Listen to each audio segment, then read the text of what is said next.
Today we have a guest. Her name is Jenny Mitich, and Jenny is an author and carnivore educator. She used carnivore diet to lose over 50 pounds and overcame severe anxiety and depression. Today, she shares what she's learned to help thousands of people transition to a meat-based lifestyle and take charge of their metabolic health. A long-term carnivore and full-time content creator, Jenny is known for a practical, no-fluff approach and her belief that people should know their numbers. Through educational carnivore content and energy and engaging in N=1 experiments, she empowers her audience to track key health markers, make informed decisions, and build a sustainable way of eating. Her first book, Complete Carnivore, for those of you on YouTube, this is her book, Complete Carnivore. It's a fantastic book. You've got to get this. It's got so much, but we'll talk about that through this.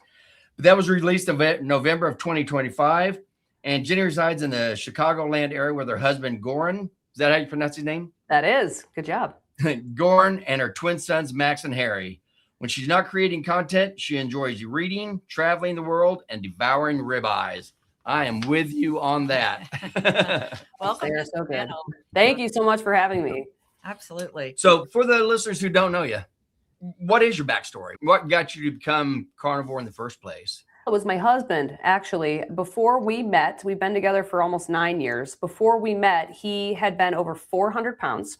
Oh. And he lost 130 pounds using keto and water fasting. So by the time we met, he was in the, 250s to 260s, and fell in love, got together, all that stuff. We ate a lot of food. I got fat. Well, we know how that goes. Yeah, it's totally normal. We were very happy. So then we got pregnant with twins in 2020, and I gained 70 pounds when pregnant with Max and Harry. And I was already overweight when I started, when I got pregnant. The day that I gave birth, I was almost 250 pounds. So you did not do carnivore through the pregnancy? No, right? No, we ate everything. It was great. It was fantastic, but I got real fat and I was not happy. I had a lot of swollen wrists, hands, feet. The pregnancy was very difficult. Twin pregnancy is hard on its own, but when you're that overweight, it's even worse. Oh, yeah. But healthy babies. And then I was trying to lose weight the traditional way, 1,200 calories, fruits, vegetables, lean proteins, low fat, like everybody does. And it was coming off really slowly. So during that time, like the first year the boys were born, Goran found Dr. Ken Berry on YouTube. And he said, he brought the videos to me. He said, honey, I want to try carnivore. And I had like peripherally known what carnivore was just from like Jordan Peterson and Joe Rogan and all this stuff, Sean Baker, just peripherally though. And I watched the video and I told Goran, absolutely not. There's no way that's healthy. There's no way you can get all of the nutrients you need only eating meat. Yep. All the standard things that you think you know. But for the next 6 months, I watched the videos with him in our living room when the boys were sleeping. And I continued with my how to lose weight the normal way. And the weight came off so slow. So like the first year I gained 70 pounds. I lost 20 pounds the first year doing it that way. And it was like pulling teeth because it's hard. You'd be consistent for a couple of weeks and then you'd fall off because you were starving to death. So finally, what was it? At the September mark of that first year after the babies were born, I had got myself a continuous glucose monitor because I'm a big data junkie. I love all that kind of stuff. And I had seen the patterns of my glucose when I was eating that healthy way. My average glucose was in the low 100s. So like around New Year's, I was finally was just sick of it. I told my husband, okay, I'm going to try it for 1 month. I want to see how much weight I'm going to lose. And I want to see what's going to happen to my glucose. Because I had watched enough of these videos that I was like, there's something to this. Now, had he already he'd already started losing a lot of weight through the carnivore? Nope, he hadn't started carnivore. He wanted to do it together. Oh, okay. It's much easier, we have found, when your partner is on board. And I was eating so many different like fruits and vegetables and all this crap that he was like, there's just no way he could have been successful if I wasn't doing it too. So no, I actually started first. I started 2 weeks before him because I thought it would be a smart idea to stagger our potential keto flu. The first carb withdrawal. Yeah. I was eating a lot of fruits and vegetables, 200 or 300 grams of carbs per day in the form of fruits and vegetables. I wasn't eating gluten. I'd cut the gluten years ago. So it was literally just fruits and vegetables. But my first month, I ended up losing 8 pounds, which was the most I've ever lost with any dietary lifestyle in that first month. And my glucose went from the low 100s to the low 80s. It was like that. That's awesome. I had a terrible time with the transition though, because I was eating a lot of high oxalate fruits and vegetables. So I had about 6 weeks of what I thought was keto flu, which was actually keto flu and oxalate dumping that I later figured out. But the weight loss was so profound and the glucose shift was so profound that I gave it another 30 days and then another. And now I've strung together 3.5 years on carnivore. Congratulations. Yeah. Thank you. Now I was curious. So your husband, what's he weighed now, if you can say? 215. He goes between 205 and 215. We're still in the weight loss process, both of us. So we'd like to get him down to, I don't know, 185, 190. Really, we're looking more at body comp. So we use a lot of DEXA scan data. We want to have a certain body fat percentage and things like that. I was curious because we knew a guy that lost over 100 pounds, 150 pounds. And we met him after he'd already lost it. And he didn't have all the skin that you see a lot of people when they lose a lot of weight, they have all the skin. And I've got a good friend right now he's over 500 pounds, but he knows carnivore and he's working on this. And that's something he's wondering, what am I going to do with all the skin? Am I going to have that surgically removed? Some people do and some people don't. So I was wondering if your husband had any issues with that or just doing carnivore. He's done a lot of water fasting. So he's had over the past, however long he's been doing this, 3.5 years for carnivore, but with keto too. The way he lost the initial 130 was through extensive water fasting. And when you do that, a lot of autophagy can help to tighten that skin up. He does still have a little bit like around his waist area and neck. So I think he's going to try to do more since he has 20 or 30 more pounds to lose. I think he's going to continue with some water fasting for that. But there's also a genetic component to it. So sometimes some people just have more sagging skin. The swiftness that you lose the weight is also a component. Exactly. So I think we'll probably end up we've discussed, like, I want to get a facelift someday just because I'm going to, because I'm a psycho with skincare. So I figured we were going to do kind of joint plastic surgery and he was going to get some stuff done and I'll get some stuff done and then we're going to look fantastic forever. There you go. But yeah. So yeah, that's what I would tell him. When he did his water fasting, how long would he fast? Oh, wow. The longest he's ever done is 21 days. Really? Oh my God. He's a champion water faster. I've been switching him over to sardine fasting a little bit because now the water fasting isn't as effective. It can be a bit detrimental to do it for that long once you don't have as much fat to lose. Yep. But no, it's standard 7 to 10 because the thing of it is the first 3 days are the hardest. So if you're only doing a 72-hour water fast, you're doing the hardest part of the water fast. So once you get through that, then you're smooth sailing in his experience. So he liked to do the more extensive ones. And we would do those once a month and then for 10 days and then do normal carnivore eating and then go back and do it again. And that's what's been really effective for him. He couldn't just do carnivore. Just plain carnivore for him, high fat carnivore, he wasn't losing any weight and his health was getting worse. He had to do the fasting too. Really? What about his appetite? Was he starving during that time? The first 3 days are the hardest for him. So like he is a bear to be around. I would go eat in the kitchen. I wouldn't eat in front of him. Yeah. So, but then after that, no, he was fine. Huh. Yep. That's interesting. I haven't even talked to my friend about doing water fast. He may be up to it. I don't know. Never know. Is he already doing keto or carnivore? Carnivore. Yep. Pretty carnivore. Pretty carnivore. Yeah. If he has that much weight to lose, he could definitely do some water fasting. And Gordon didn't start with 3 and 5 and 10 days water fast. He started intermittent and then you keep going, but your friend has a lot of energy on his body.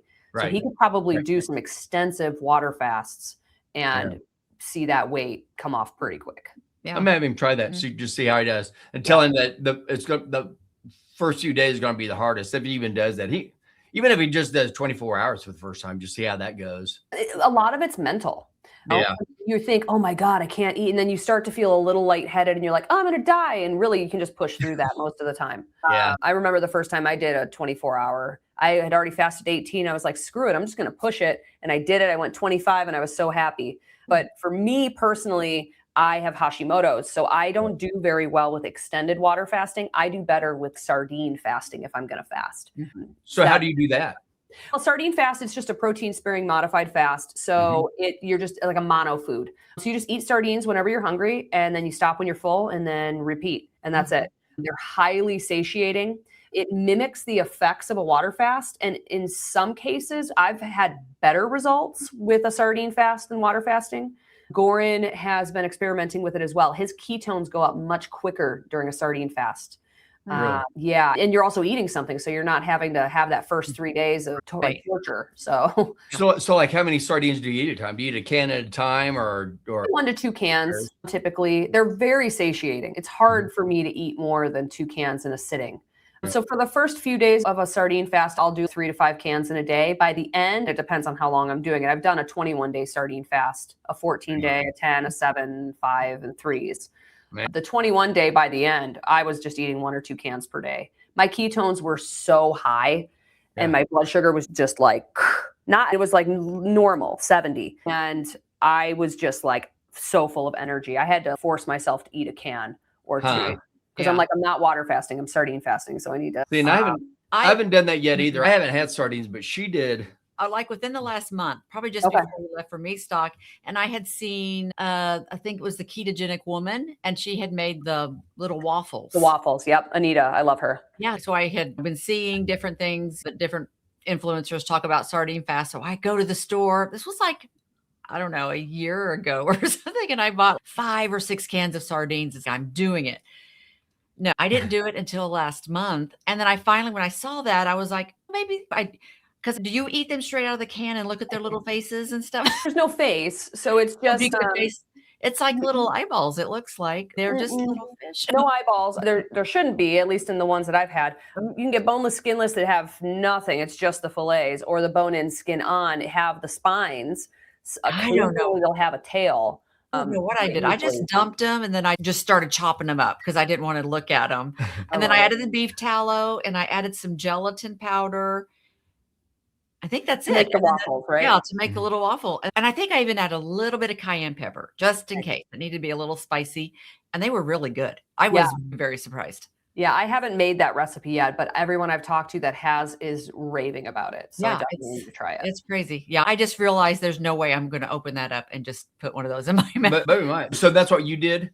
Just open up the can and just ate it? Yeah, so I always do, I have 2 different types. I do the boneless, skinless, the seasoned brand from Costco. They're in extra virgin olive oil. Those are super entry level, easy to eat. They don't have any skin or bones. They don't freak you out. That's literally just the fillets in a can. I do those most of the time when I'm doing a sardine fast. I just eat it right out of the can. And then I intersperse that with my fancy cans of sardines, I like to call them. I go to World Market or different fish markets and I find these really delicious cans from Portugal or France or Spain.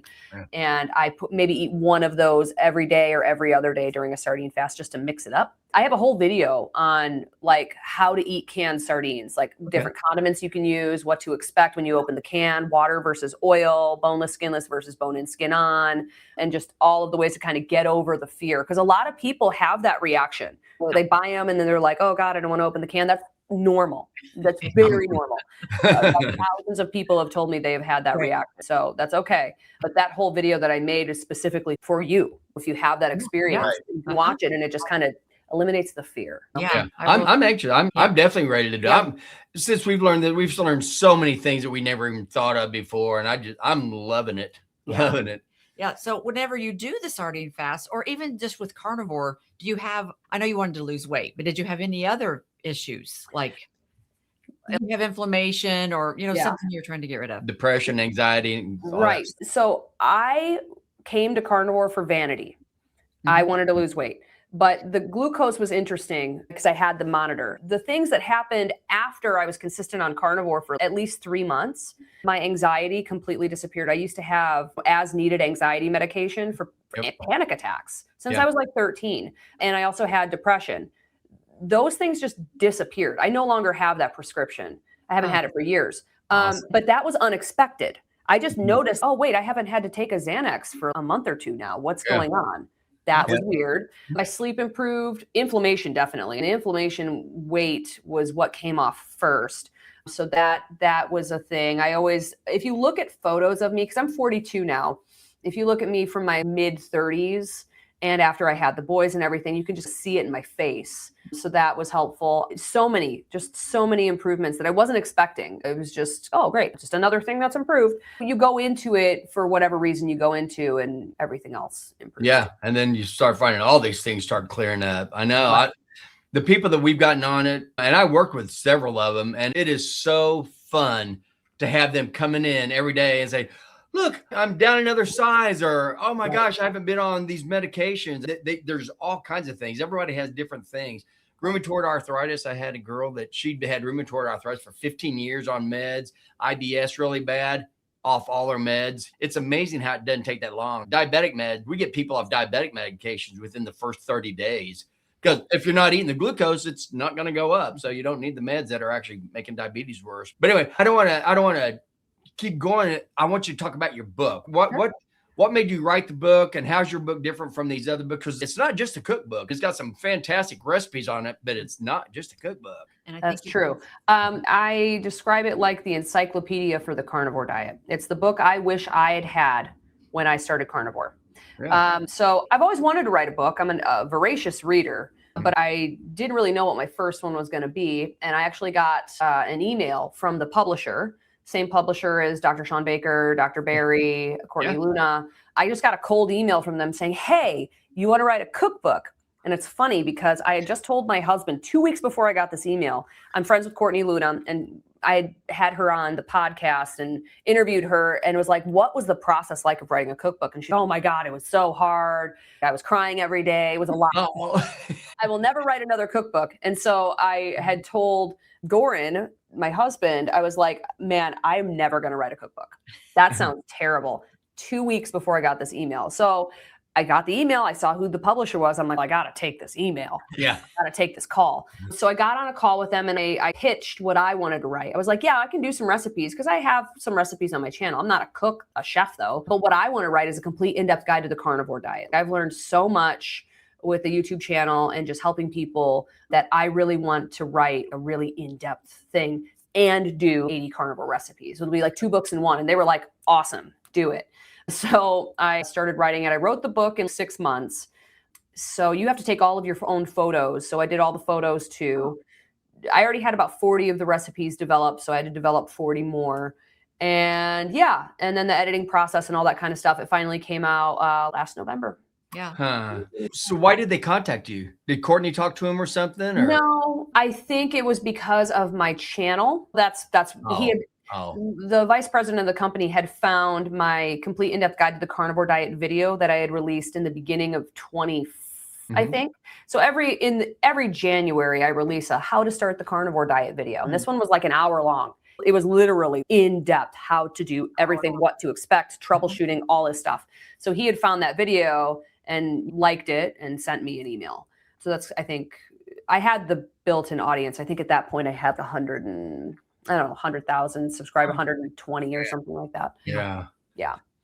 What is there anything in particular that people that have read the book already, or that you even feel, are there a few things that say, I love this, this totally opened my eyes or changed my life, or any certain things that people tend to hone in on? Yeah, a couple of the chapters. So the chapter 5 is the troubleshooting chapter. And in that one, there are tons of actionable, practical tips on things that you can tweak if you're running into a certain issue. So it's not just, oh, here's the problems that could happen and no solution. I wanted people to have actionable steps they could take. So that chapter's big.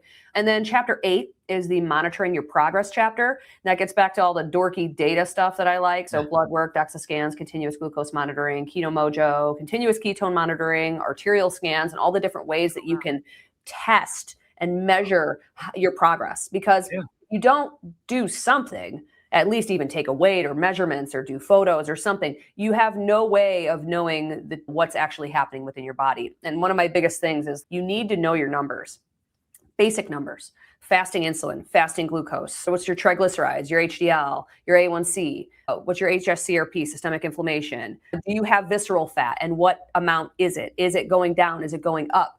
Just basic stuff that people should know. Because when all of those are dialed in, that's the first step towards making your way towards optimal health. So it's just a brainer. And you can order your own blood work online in 44 out of 50 states in the United States. Yeah. A fasting insulin test is $14 on Own Your Yeah, Lab. she just She did just it. did it. She went to Own Your That's Labs crazy. and got it done. It was so easy. Yeah. My friend Somebody- Dave Feldman owns Own Your Labs. Him and Siobhan Huggins own it jointly. really? And yeah, I get I didn't know so much that. blood work through them. There's no excuse. There's no excuse. And standard conventional doctors do not order this very simple test. No, And it's the canary in the coal mine. It will tell you your pre-diabetes risk a decade before your glucose is impacted. Oh, yeah. Yeah. Yeah, that's what I tell Oh, everybody. right. Pre-diabetes is not an A1C of 5.7, 6.4. That the drug companies came up with that to try to get more people on diabetic medications. But if you've got pre-diabetes, that's what I tell you. You've had pre-diabetes for decades before your glucose ever goes up. So Sure. if you've got high insulin and normal glucose, that's pre-diabetes. Exactly. So yeah, you can knock that off 10, 20 years in advance just by getting that one simple test. And doctors don't even know about it because I've been a doctor pharmacist for 35 years. So I am totally guilty of all this. I didn't know all this. You are trained glucose. You got to get the glucose down. Whatever you can do, get the glucose down. No. Oh, you got to look at it. Why is it going up in the first place? Because it's one reason, two reasons. You take it out of storage under stress conditions, or you eat it. So quit eating it, and you don't need diabetic medication anymore. And then just keep eating that way, and you will reverse your type 2 diabetes. It is crazy how hard it is. That simple little fact that people just don't believe it. They're like, they've been taught so long, and their doctors think they're crazy for doing that. Just give me some time. But that's what's fun. As soon as you get more and more people that you've helped do it, you just had that much more confidence that, no, this is right. This is the way it's working. Oh yeah. No, it's the Mandalorian. This is the way. No, for real. It is. Fasting insulin, it's incredibly frustrating because it's like the Matrix. Once you take the red pill, I believe it is, you can't unsee it. You just can't unsee it anymore. I wish I could go back to eating whatever the heck I wanted, being fat and happy. I wasn't happy though. I was inflamed and in pain and had depression and anxiety and all these things. And that's my mission, is to get as many people metabolically, at least to an optimal metabolic baseline as humanly possible. It's going to help the economy. It's going to help all of our mental health. It's going to help just everything across the board, creativity and ideas and just all of these things that we could do. We could solve every issue on the planet if our brains were all working right. And your brain doesn't work right if you're not healthy. I agree 100%. And like I said, it's all the other things that the first thing within a couple of weeks, they come back and they say, I feel like I think so much more clear now. And I've got so much energy that I've never had before. That one thing that's exactly what you do. Because I tell, don't worry about working out at first, especially when you're very obese. Is that just, they use that as an excuse why they can't lose the weight and everything. It has nothing to do with that. It has nothing to do with working out. Exercise is great, firmly believe it, but you'll know when. And it comes really quickly because all of a sudden they come in and say, I've got so much energy, I don't know what to do with it. Now you can start lifting. Yeah, now is the time to work out. Your body will tell you start moving. Exactly. I recommend the exact same path. Exactly. I'm just going to quickly switch over to your kids. So are they? That's what I was going to ask. 6? They're 4.5. Oh yeah, because you got pregnant in 20. Okay, so they're 4.5. So what do you feed them? So they've been animal-based since we went carnivore. So right when we went carnivore, they were 1. They were just starting solid foods. So they eat meat, a little bit of fruit. Harry doesn't really like fruit. So Max is my fruit boy. He likes strawberries and applesauce and things like that. Meat, fruit, whole milk, water. They love sparkling water. They're little weirdos. My plain unsweetened sparkling water. Element, they'll drink the salty water, they call it. And we do like gluten-free grains. So we'll do like a gluten-free waffle, free mac and cheese or something like that. We do cheese, a lot of cheese, not a lot of processed stuff. Really try to keep it whole, real food. They love chicken drumsticks, steak. They're big steak boys. Yeah. The other day, Harry was like, I want steak for dinner. I'm like, you are bougie. I'm not mad at that, but we're not going to steak tonight. Yeah, chicken tenders and chicken nuggets that are gluten-free, or I'll make my own. Yeah, I was going to say. Here's the thing, though. On Halloween, I allow them each 3 or 4 pieces of candy. We always get them a regular birthday cake. They just don't eat it. Yeah. I don't even know why I waste the money anymore. I don't think I'm going to do it this year. Yeah. And if they're at grandma's, they will have some goldfish. If we're traveling in the RV, we will stop at McDonald's and get them a French fry and some chicken nuggets. But that's once in a blue moon. That's the whole point of food like that. So I would say 95% of the time they're eating whole, real food, animal-based, meat at every meal. Very protein and animal fat heavy. Yeah. And I've heard other people from these conferences, I don't even know, but I hadn't even thought about what the mother's eating. I've thought about what the mother's eating as far as the breast milk, but as far as carbs, they're sitting there eating, plowing all these carbs. So they're getting all that glucose into their breast milk, and now they're feeding their baby. Now their baby's not sleeping at night and wakes up and is irritable and everything. If you quit eating the glucose, you're not going to have your baby all crazy all the time either. They'll sleep better and everything. And then as they get older, Maggie the rancher, we were watching her or listening to something that she was saying one time. And as far as teething, using the rib bones or just rib bones for the teeth on. Yeah.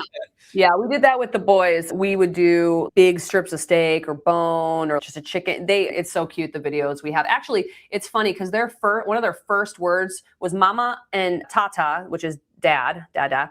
But we saw for sausage. It's very cute. And then they also did kielbasa. They love kielbasa. We make the cheese pizza, the chicken pizza. When you chicken crust or the ground chicken, that's very filling. Oh man, and I loved it. That was fantastic. So filling. It's like that's the cool thing about carnivore. A lot of people think, oh, all I can eat is chicken and steak and eggs and blah, and they get bored. You can do a lot with all of that stuff. You can have a pizza. I have a recipe in there. My ice cream sandwich recipe is legit delicious, and it's fully carnivore if you're including dairy. So there's lots of things that you can do. I like to create recipes, some basic ones, but also ones that bridge the gap between standard American diet and carnivore. If people are switching over and they have family members that aren't, they can still eat that pizza and they'll be like, wow, this is delicious. And they can all still eat as a family. And see, that's the thing is like, I believe that healthy diets exist on a spectrum. I don't think carnivore is the only healthy way to eat. Right. Some people need to do full carnivore, and some people do well with keto, just low carb. And I think just keeping it whole, real food, try to keep it as clean as possible. Don't have a ton of pesticides on your plants if you're going to eat them. And all of that, and then dialing in all of these other things, you can be very healthy and eat a lot of carbs. It just depends on your metabolic health and where you're coming from. And that's what we try to tell people too. Yeah, because we don't eat a lot. I don't know. Once we started eating this way, we just don't eat a lot of carbs. Now I'll have some rice. Sure. If we ever have some Thai food, I still like to have the rice. Yeah, so we'll have, but it's like we don't do, and we'll do salads. So we're coming up in the season, summer, to get some salads. Go to the I love a good salad. Yeah, I do that too. We eat kimchi and sauerkraut a lot. Yeah. I'll put avocado in probably every couple of weeks. We like to do a keto cheat meal, especially in the summer, because I really love, my husband makes a delicious Brussels sprouts. That's in the book. I have a keto cheat meal section of the recipe section. These green beans he makes. We love a good wedge salad. If we go to a steakhouse, we're going to get our ribeye steak. We'll get a wedge salad. Salads and Brussels sprouts aren't what got you. Exactly. You know what got me unhealthy was chocolate cake and Oreos and Cinnamon Toast Crunch and all the bad stuff. Whole real food, especially if you're on a healing journey, you've been on carnivore for a while, you've accomplished all the goals, or at least you're close to it, and you want to start reincorporating some plants. Yeah. Try it, take it slow, eat the same thing for 3 days, see if you have any reactions.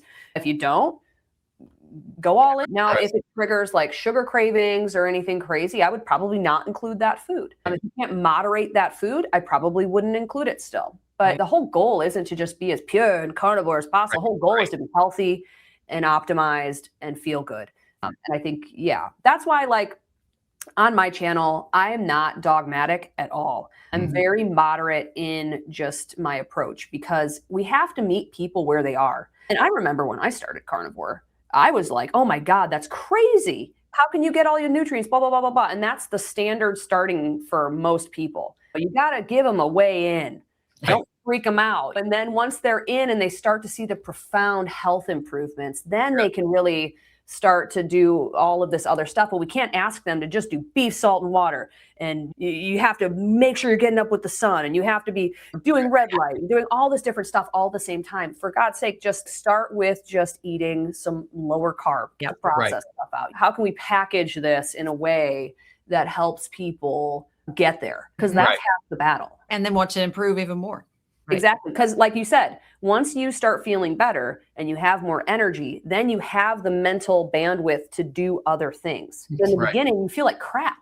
Coming to carnivore because you feel like crap. No one starts carnivore because they're like, oh, I feel real good. You know what I think I'm going to do? I'm going to cut out most foods and do carnivore, just do it hard. Most people don't do that. Exactly. I would say 99.9 are Right. coming to it because they're sick. So Yeah. you can't ask a sick person to add a ton of things at once. And once they do start doing this, they do start paying attention to their bodies more. So I had one guy that he had pain. He got started on a statin, and about 3 months later, he couldn't even get out of bed. He was so sore. So he contacted me. What should I do? First, get off the statin. Just stop it. You do not have to wean down off of it. There's no reason.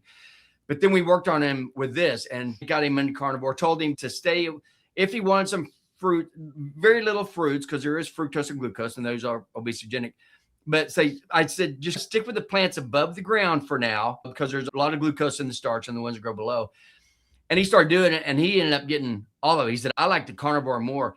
And within a year, because he couldn't walk, he said just walking, getting out of bed, he couldn't walk. He was miserable. He couldn't move his hands. Within a year, he is totally, he got up, he was doing jumping jacks. I didn't think I'd ever be able to do this again. He was in so much pain. And he noticed, he said, every once in a while, they'll go out somewhere like that and just have sugar, have a cake, or have something that night.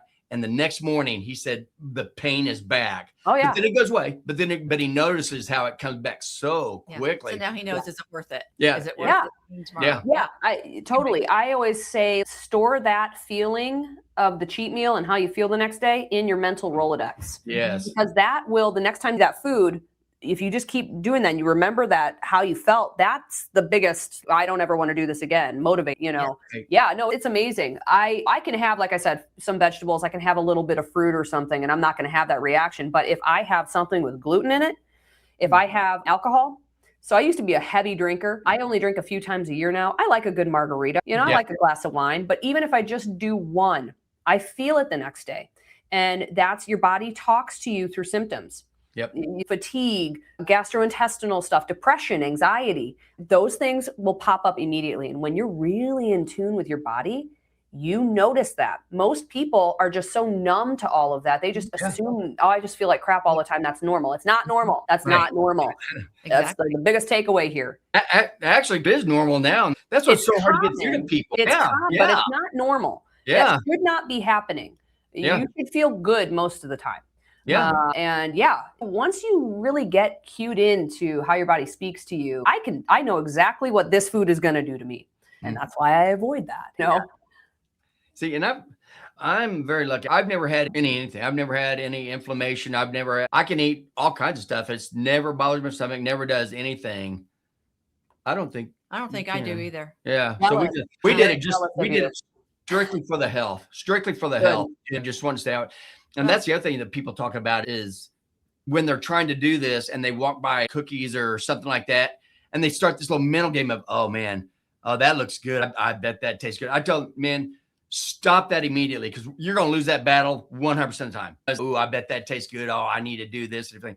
But if you just say, no, just get that out of your mind, it's going to help you a lot more to be able to get over these times. Because I've seen so many people do that. I was at here and I was looking and they had these and I just had to get one. No, you didn't have to. You chose to do that. Yeah, no, the mind plays tricks on you. And it is. This is mostly a mental game. If you've made the decision 100%, this is what I'm doing, and you can just make it for today. This is what I'm doing today. I can have that cookie tomorrow. Yeah. When that decision is made, it's so much easier. But faltering or willy-nilly on it, it's going to be hard. But then inevitably, when you do, fail, we all do. It's not, happens to the best of us. Just remember how it made you feel the next day, or even just a couple hours later. I had a cookie once. I was like 4 or 5 months into carnivore. I got these really soft, delicious cookies that came in a 2-pack. And I was like, ooh, I haven't had those in 5 months. I'm going to try it.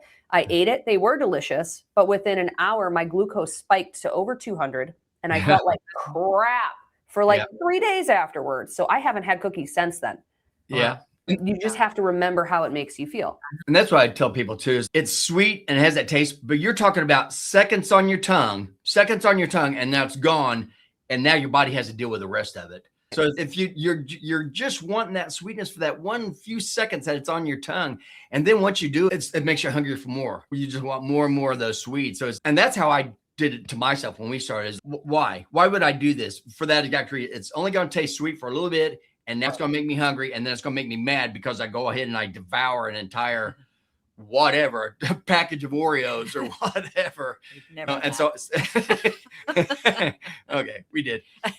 But that was before. We haven't done it since we started eating clean. Sure. That's great. No, I could eat an entire package of Oreos on my own right now. Yeah. I won't lie. I'm a volume eater. So like for me, that's why I just don't keep that stuff in the house. I cannot have it around. No one in the house eats it anyways. The kids don't eat that stuff. We don't eat that stuff. I have no off switch. And I know that about myself, you know, so it's just, it is the way it is. Now, I will say that what I like to do is like for a holiday, like for Thanksgiving, I will eat just whatever, but there's still some non-negotiables. Like I don't eat stuff with dairy in it. I don't eat stuff with gluten. So I'll have a piece of pumpkin pie, but I don't eat the crust. I'll have some vegetables or whatever. And like for Halloween, I'll have a piece or two of candy, but like the candy that we give away to the trick-or-treaters, I give the rest of it away like immediately. It's not in the house. Yeah, we I did can't the same have thing. giant bags of candy in the house. Right. That's not a good idea for me. So there's ways that you can still live your life and celebrate special occasions. They're supposed to be special occasions, few and far between, not every day. That's how they're supposed to be celebrated, not having a piece of cake every day. Exactly. You do appreciate it more. And then sometimes even that sweet taste, when you do have it, you're kind of like, oh my God, that's so sweet. And you're just like, well, because your taste buds have readjusted. Yeah. You might not even like it anymore. I know. I've experienced that at times. It's like, it's just, these are so good. And then you taste this. Oh, I thought I liked these better. Exactly. We had our kids, because we did, I don't know if you remember Body for Life. We did a Body for Life. No, we are 20 years older than she is. That's true, because that's true. It's 20 years ago that we did that. It was in around 2020. It's 26 years ago. Jiminy Christmas. But back then, we did lose weight. We lost a lot of weight, but it was when you eat every 3 hours. You had like meals a day. You worked out 5 to 6 days a week, but we did lose weight. That's why everybody's, how could you eat all 5 times a day and still lose weight? And it's first because we stopped processed food. That was the first thing, is that you have no idea how much soda pop. We stopped all the soda pop, all that kind of stuff, because I was a Mountain Dew and a Dr. Pepper addict. But so we stopped all that and started feeling good. I mean, losing weight and everything, all this. So we had our kids were young doing the same thing. And how old was it? Skylar or Brandon told us about the Pop-Tarts? It was Brandon, and he was probably 8. So we started it, and he was probably 6. So we would eat that way. Like chicken breast. We never had butter in our house. We had fat-free cheese. We didn't know about butter and all that back then. No one did. It was the a lot now. And then our kids didn't eat anything like that. So what? Go ahead. So he was probably about 8 years old. He went over to a friend's house and spent the night, and they came back the next day. He goes, "Oh, Mom, have you ever heard of these things called Pop-Tarts?" He said they had these at their houses. Yes, but we didn't want you to know about it. I love that. That's funny. So that's the other thing, is your kids get older and they start getting around all these other kids that eat all that horrible stuff. But you started yours off a lot sooner than ours. We'd only been eating healthy for a few years with our boys, but now that your kids have been doing that whole thing, shoot, they may be able to teach all their friends a good way to eat now. Yeah, we'll see. I mean, it's a total fluke. We just started carnivore when they were 1. It's just complete luck. My whole goal is, we're going to be homeschooling because we travel a lot.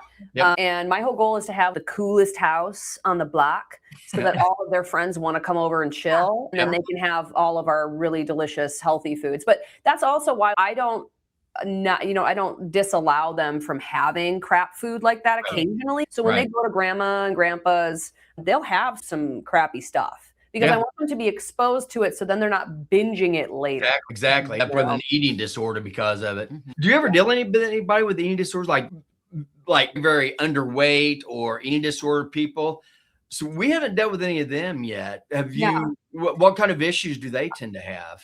The scary thing about anorexia is it's the highest mortality rate of any mental illness, which was surprising when I learned that. People with anorexia, bulimia, any kind of eating disorder see profound profound improvements on a therapeutic ketogenic diet, of which carnivore can be one.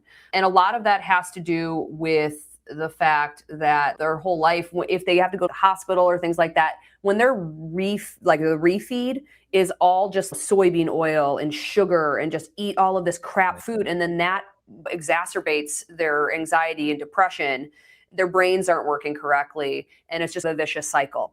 When you go on a therapeutic ketogenic diet, the ketones rising, it does something in the brain, and it's not quite understood what it is, but it clears out all of that mental anguish, and people do really well on carnivore keto if they've had a previous eating disorder. There's a lot of really interesting research on that topic going on right now. So it's in its infancy, but it would be so fantastic if a lot of these hospitals and clinics that are trying to save people's lives, instead of putting all this crap food down their throats, instead did whole real food, very fatty meat, they would see clinical remission. It's all, thousands of people have seen it. Oh yeah. And just the GI issues.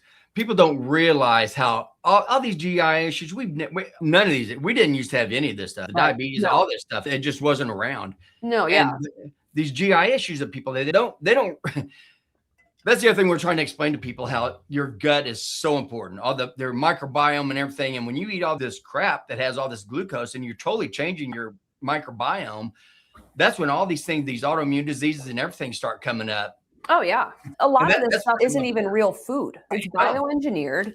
The macros of the fat and the carbohydrates and protein don't exist in nature. And then they've been manufactured, and now people are eating them like they're real food. And then we're wondering why we're all sick.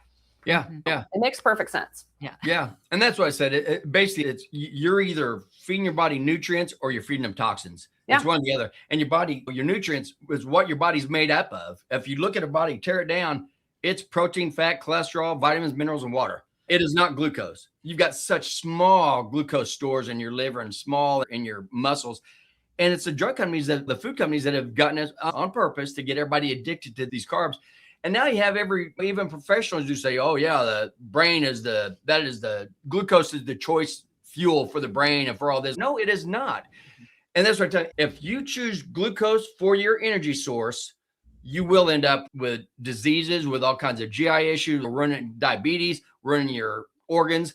But if you use fat for your energy source, you're going to end up having a energetic, clear-headed, quality life that you want to go out and tell more people about it. And it's your choice. What you put in your mouth chooses everything. Of you're either going to get healthier or you're ending up for a whole bunch of medications, doctor's office, hospitalizations.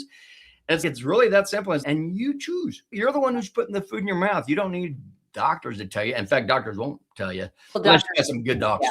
Yeah, doctors receive less than 20 hours of nutritional training in medical school. It's just an afterthought. Yeah, your body can produce the amount of glucose that it needs, and it can produce that from fat, and it can produce that from protein. Yeah. You really don't need to consume carbohydrates in order to have the amount of glucose your body needs. And the amount of circulating glucose is a teaspoon of sugar. Yep. That's the equivalent amount. Your brain does run on glucose, but it also runs really well on ketones. And it can go back and forth. And if you're eating an optimal animal-based whole real food diet, you have that metabolic flexibility, and it can make all it needs. So yeah, you don't need to eat carbs. If you want to, great, but make sure it's not the ultra processed garbage, not real food. Make sure it's whole real food. And today, everybody sits all day long. It's not like we're all day long moving and out and walking or doing. You have to make an effort to do those things as well, to where you could eat more. Yeah, like a great example of this is Dr. Nick Norwitz. He is super, he works out a lot. He's also doing a lot of heavy cognitive work, which can burn 30 to 40% of your daily intake of energy. So for him, he's on a therapeutic ketogenic diet for the treatment of, I think it was IBS or ulcerative colitis or something like that. But he can have a lot more carbohydrates than a person that's really metabolically sick. Yeah. And that is how it's supposed to be. Exactly. Bio-individuality. Where are you at? What's your lived life experience? What are you trying to fix? And that will shift and change over time as you get either sicker or more healthy. So that's all flexible. But yeah, it's very interesting stuff.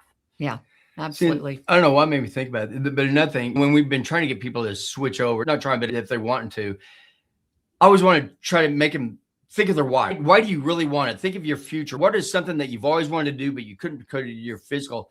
But some of these people, they've been obese since they were children, and they can't even think that way because they've never been able to do all these things. We went to see our son in Boise, Idaho one time, and it was in the middle of the winter. We had our swim trunks on, and then we put all this coats and gloves and all that because it's snowing. We went way driving up in the mountains. He parked at this little place, and we hiked probably about 1.5 miles up. And there were these springs, these natural springs that were coming over, and they just landed. And just every now and then, there's just these pools. We got in this little pool, just me and Teresa and my son, and we were sitting there in this. It was just beautiful. I thought there, because I knew my 500-pound friend at the time, I thought this is something he would never be able to experience this. And it just started making me think along those lines for a lot of things. So when you think about whys and why people want to do, a lot of them, they don't even know. That's just something that other people do and we can't. Yeah. So once they do start losing the weight and they start doing this, they're just excited and sure. And the whole world opens up to you when you can move and do things that you've never been able to do. Yep. Yeah. Yeah. But that's our job as health coaches and doctors and clinicians and whoever you are out there to help people in that situation envision what they could do. Yeah. If they can't see it, help them see it. Exactly. Yeah. And that's where we need to start thinking now mentally. How can we do those pictures? How can we actually not motivate, but explain to people how wonderful it is. Motivating, though. It is motivating because a lot of people need help. They've been kicked down and in the dirt and feeling like crap for decades. And change is hard. We don't want to change. It's difficult to make these changes. So we can definitely motivate people and let people see and give them permission to dream and have these ideas of what their life could be. Because I honestly, the human body is amazing. It wants to be healthy. You just have to give it the right fuel and give it the right information and it will flourish. Sometimes people are pretty far gone and they're not going to be able to solve every issue, but they can still have quality of life and they can maybe get that pain reduced by 20%, maybe get some more mobility back and things like that. Get your brain thinking more clearly. So again, that's our job. That's what we're here to do. Exactly. When I worked with another guy that we got him on basically carnivore a little over a year ago. In 1 year, he lost 145 pounds. And I worked with him today. The very first time I saw him, he was big. He'd come and he'd walk over and he'd all hunch over and he's walking with a cane and he'd lean up against the desk when he'd talk to you. And it looked miserable. And he started doing the carnivore. And in 1 year, he comes in now and he just walks all over the place and this smile on his face. He's always smiling. And it's funny because him and my other friend, they both work with me at the same place. So he sees him and it's nice when they see, and there's other people that have been losing a lot of weight too, that have been working with me. I don't know how that happens, but they're losing all their weight and they're feeling great and everything. So I think that's given him at first, because he's another one. He's been obese since childhood. And so that's his thought process. It works for everybody else, but it doesn't work for me. Now that he's seen him do it and he sees him every day walking around the pharmacy. And I know that's getting in his head. I could do that. And he's very Christian and he's always wanted to go on mission trips. So we found out, I had him do this little why exercise to just say, why? So why do you want to do that? Why do you want to do that? Why? Tony Robbins has taught us this. Mm-hmm. But he finally came out. He wants to lose weight because he knows that God wants him, that he needs to go on mission trips and tell other people about God. We talked about his body being a temple. If he truly has the Holy Spirit in him, then his body is the temple. Is this kind of temple that you want to build for your Holy Spirit? And all those together, I think he's got it. He's that, I know, because I said something the other day, he said, oh, I know my why. I know my why. I am doing a mission trip. That's perfect. That's exactly what you need. Is this one little 3-second taste on the back of your taste buds, is that really worth keeping you away from your mission in life? Yeah. And I think I'm excited to see what he does this year. I really do. I think we've been off and on for about a year and he's had different things, but I think he's there. I feel like he's there now. So I can't wait to see what he does. That's awesome. Yeah. That strong why, that unshakable why is probably, you need to build, that needs to be the foundation. And build everything else upon that. And you'll have times when you falter and when you make mistakes, and that we're human, that happens to everybody. But if you have that strong why to come back to, you can do anything. Yep, absolutely. Yeah. So you want to, We're going to want to show this again. We're going to show the cookbook again. There's the cookbook again. Yeah. Oh, we have matching books. Yeah. Only ours is autographed, huh? I can find my own book right now. There's a possibility. Is there one ending thing to tell everybody? I'm sorry, babe. I almost hit her in the face. I just think today is the day that you could get started with changing your metabolic health. And it just takes one step. You don't have to do everything all at once. You can just change one small thing at a time and progress to full optimal baseline level of health again. I think it's 100% possible. And there's lots and lots of great resources out there for you, like free YouTube videos, books. There's just tons of stuff. The world is at your fingertips in 2026 with information. No lack of that. But just getting started, I think, is half the battle. See, and that's what I told. Once I found out about nutrition 4 years ago, after being in the medical field for 29 years, 30 years, that's what I told everybody. This isn't a backdrop. That's our library. I could not get enough reading. And there's so many good books and so many good authors out there, such as you. Yeah. So if somebody was going to find you, how can somebody follow you? How can they find you if they want to? Sure. Jenny Mitich is my YouTube channel. And from there, you'll be able to find all of my other socials. My book, Complete Carnivore, is online available wherever books are sold: Amazon, Barnes & Noble, Books A Million, Blackwell's for our international audience. And those would probably be the best ways to find me. Okay. Yeah. That's And awesome. remember, it's Midich, Mitich. Yes. And if you're a Harry Potter dork like me, it rhymes with Quidditch. Thank you for having me. This was a blast. Thank you so much. And if we don't run across each other, I guess we'll run across each other at Meat Stock. Yes, next year. Midstock 2027. It's going to be even bigger than 2026. Oh, Yeah. I know. And in Exciting. Nashville, that thing, I I can't know. believe how big that thing grew. Some 600 people 1 year, and the very It next was year went to 350 1,600. last year, and now it was 1,600 this year. And Yeah. he's aiming for 2,500 or so next year. Oh, Yeah, and he awesome. said all the VIP tickets already for a year away already. All the VIP tickets are sold out, and they've already. I think they've already sold 600 tickets so far. Yeah, it's gonna be and, big. It's gonna be huge. Yeah, it is going to be huge. I'm actually contemplating doing a retreat during, like he used to do, yeah. the cabin retreat. I'm going to Nashville in a couple of weeks to scout out some houses, and I've already got 10 to 12 creators on board. Wow. I'll be releasing info about that on my channel very soon. Very soon. We'll be looking then. Send an email when I have it Okay. available. That's Okay. a great idea. Thank you. Okay. Thank you so Thank much. you. We really Thank you so appreciate much for that. having me. You have a great weekend. Thank you. You as well.